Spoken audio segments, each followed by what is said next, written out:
talk about what are the global trends that we are seeing in terms of, digital completely disrupting some of the HR models.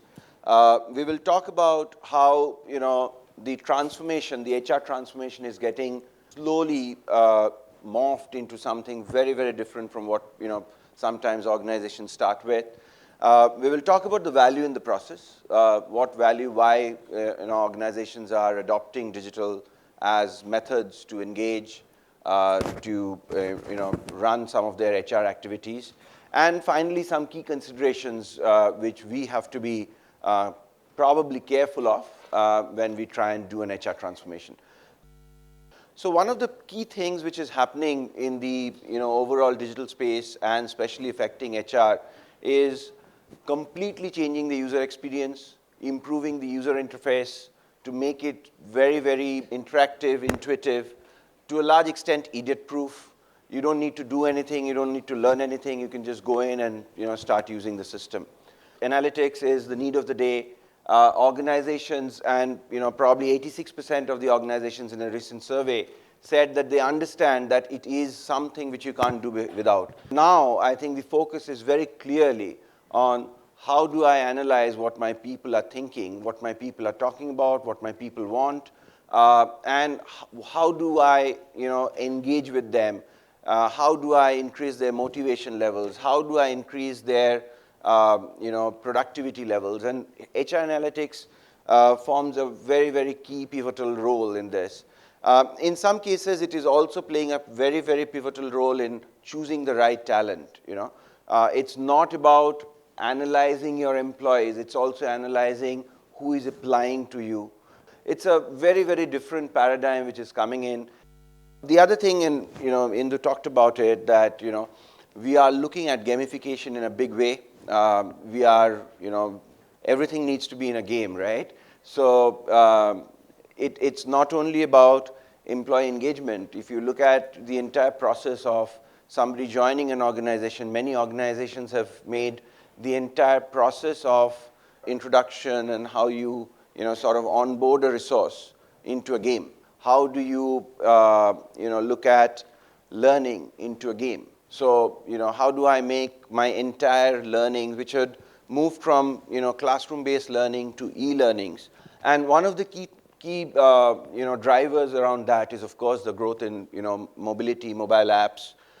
We talked about, the Tech HR app, where people are probably interacting, probably posting, commenting, uploading photos, uploading videos, talking about what they like, what they didn't like.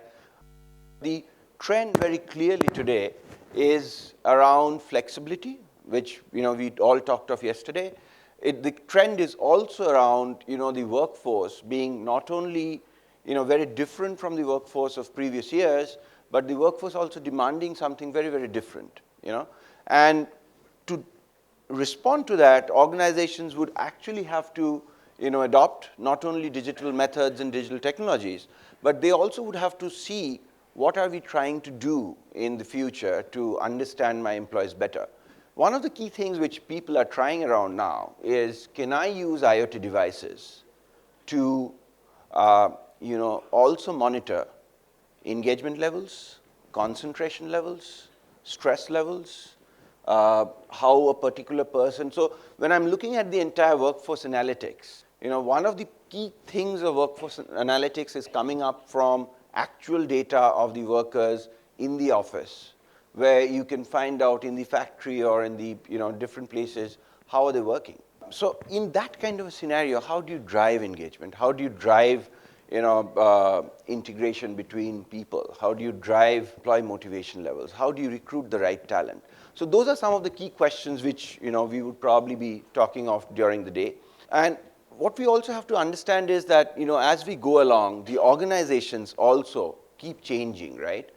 The organizations, there are some organizations which are like the large corporates, which keep becoming large and large and large. And then there are organizations who feel that, no, I want to get into microcosms. I want to get into a very fragmented view of things. And I want to encourage individualism inside that fragment. And then there would be organizations which are more socially responsible. There would be organizations which want to drive, collective group behavior into, its people. And as we understand all this, our HR policies, our HR practices, and more importantly, our HR adoption of technology would need to get tweaked because of these. So when we look at, how we drive an HR transformation using digital, we can start from recruitment, but then, in early days, and even when I joined my, first workplace, we used to have these psychometric tests. Apart from your technical tests, you do your psychometric tests to understand the emotional fit of an employee. I think that the psychometric tests of earlier days are passé now. When we look at the global trends, you don't need to do all that. You just find out his LinkedIn profile, his Facebook profile, or other Twitter handles, or wherever he's interacting with. And if you have the ability to crunch that unstructured data which is there about him, you would know everything about him. You don't need to run a psychometric test. You don't need to ask him, what if this happens and how would you react? Because you know exactly how he reacts. So all that can be analyzed, and when you're looking at trying to recruit the top talent, you don't need to do anything else. You don't need to run tests. When you look at the entire recruitment process, again, I think many of the recruitment processes are going through huge changes. Mobile recruitment, how you can do that, how you can use digital technologies to sort of connect with the person, how you can pull him into a video conference across 4 different territories, 4 people talking to him, not as an interview, but as an engagement. Rewards. Sometimes, many times we, think, how do we reward an employee? How do we reward good performance? It's not only about, the monetary reward. It's also about how you, give him the, appreciation for it. How do you give him the actual recognition for it? Reward systems are going through a huge change because of digital. And the way, I do something good in my, my work, how that gets published, not only within the organization, outside the organization, to my family, to my, friends. Learning and performance. We were talking that, gamification is a big, big change in learning and performance. We are talking about mobile learning. We are talking about learning on the go. But then I think one of the key things which is happening is that as we learn more, as we get more engaged, as, almost every organization has an internal social platform, apart from, the other social platforms we have. How do these social platforms talk to each other? How do they talk to, specific performance management mechanisms? Very quickly, we would see that, risk and performance and innovation, all of these would get, pulled into something like a, performance officer, not a chief HR officer, but a chief performance officer, right? And then, of course, with all these kind of data happening, you have the HR analytics piece, which could talk about, cluster analysis, trying to understand how teams should form, which teams would, sort of gel quickly, which teams would have problems. And, as you look at predictive modeling, you would run those predictive models over your employees. You would run those predictive models over, people trying to work together, new projects starting, people from different corners of the world coming and working together. How do you do profiling? How do you see that, this kind of a team would actually take me across? What's happening in terms of what's the value out of all this, right? What do I, generate out of it? You would see that, one of the key things of these kind of an HR transformation is that you can really drive down costs. And those costs can be in, if you look at some of the numbers here, you could have increase in, succession planning scale, right? You could have, 2 to 4% decrease in voluntary turnover, and these are very, very high numbers. 4% decrease in voluntary turnover is a very, very large number. You could have, 25% increase in contribution per, top talent. How do I understand how my top talent is working? How do I increase his performance? How do I engage him better? Most of the organizations are saying that, we can cut down the onboarding time by 99%, right? Just think of it. The onboarding time can be cut down by 99% using gamification, using digital tools. You don't need to, onboard him when he comes on day one.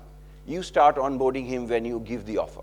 So those are, some of the things which is happening around, HR. Of course, you have the workforce which also wants something very different. What we are predicting is that in the, next 3 to 5 years, probably 60% of the workforce in large companies will be temporary. They don't want to work full time. And organizations have to adopt to it. You cannot choose to just sit tight and say that, no, if you want to work, you have to work 9 to 5. Maximum, I'll be flexible with your workplace. You can work from home. You can probably work flexi hours. Gone are those days. People are saying that, no, I want to work 3 months and then I want 6 months off. I would again come back after 3 months. If I'm good, if I'm valuable, you'll find value in me even after 6 months. So those are some of the things which are happening. But one of the key things which we wanted to also highlight is that while all this is happening, you cannot forget the basics, right? While digital is very good, digital adoption is obviously peaking, but you cannot forget the basics. You would still have to be very, very careful around your org design, especially in the new, digital, paradigm. You would have to look at your process, the maturity of the process. That would, in many cases, drive the choices around, digital adoption. You would have to look very carefully at the technology which you're adopting, the platforms which you already have, how they are integrating with your people. So, if you look at people, process, technology, and the organization as a whole, those basics can't be ignored. So the same gamification which works for a PwC might not work for another company. Just wanted to end with keeping you thinking about some of the key considerations. So we talked about global versus local. You have to decide whether it would be a global rollout. How do I do it locally? How do I engage separate clusters? How do I look at specific work groups, focus groups? You have to look at that. You have to look at the existing tech landscape. You can't ignore the kind of investments which have gone into the organization, the kind of platforms you have. You can't ignore the process maturity. So the process maturity would drive not only the choice of platforms, because sometimes people are saying we want to go into a best of breed. Because earlier, we used to have these days that, okay, I'm on one platform, I want to be on that platform. Right now, those days are gone. Everything is an app, right? And the apps can talk to each other. Integration is not a problem. So because of that, you can go for best of breed. But when you go for best of breed, the process maturity has to be considered. Do you have the basic building blocks, which I talked about, the org design? Do you have the basic building blocks around, the grading of the, employees, the competency frameworks? Have you all those? Because only gamification will not take you there, right? So the basic building blocks has to be there, present, beyond which you can build on that. And then, of course, culturally, how much ownership and access you want to give to your employees. I think that's the key, thought with which I would end, that it is about giving ownership to your employees. It's not about you owning a system, whether you're HR or whether you're technology or whether you're IT, and saying that, okay, you are employees in this organization, you can use it. It is about saying, you own the apps, you own the systems, you are free to make changes, you're free to build on them, and we will adopt. So that's, I think, a huge cultural change. So those are some of the key considerations I thought that might be points of thought which you can think of. As I said, it's a privilege and pleasure. Thank you.